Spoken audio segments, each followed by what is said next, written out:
Now, turning our attention back to the Morganza spillway, the USDA's Risk Management Agency says farmers who had crops in the spillway can make crop insurance claims due to the flooding, the same as if this event were a natural disaster. As This Week in Louisiana Agriculture's Avery Davidson shows us, farmers in that area are also dealing with a severe drought and may see no additional disaster aid whatsoever. During a flood, sometimes it's hard to tell exactly what it is you're looking at. You're looking at soybeans underwater. Herbert Thomasson knows well what he should see. He's been farming soybeans and milo in the Morganza spillway for the last 20 years. Never thought it would, but I knew it was a possibility.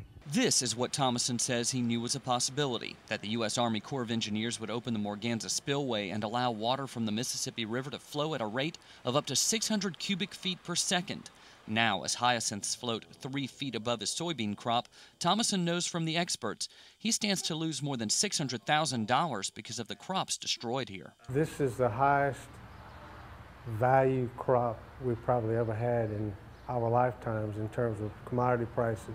The good news for Thomasson is that the USDA now says he can make crop insurance claims for the losses in the Morganza spillway.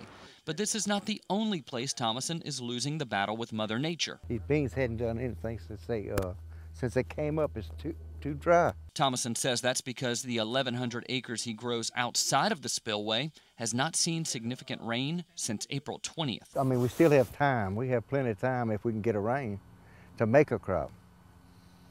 But right now, it doesn't look like any rain in sight. For the sake of argument, let's say these soybeans do get the rain they need. Thomasson may not get any money from his flood insurance claim if he only has catastrophic crop insurance. That's 50% of yield and 55% of price.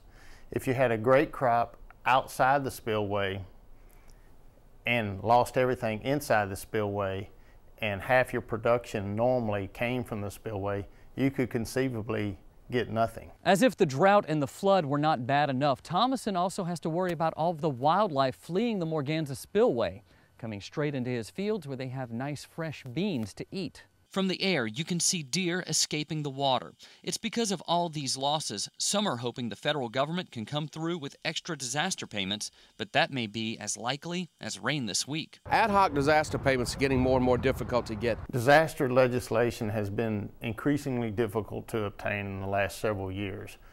With the federal deficit and the budget issues that are currently facing Washington, that makes it even more difficult. Which will make it difficult for farmers like Thomasson to recover from 2 disasters at once. In Morganza, I'm Avery Davidson for This Week in Louisiana Agriculture.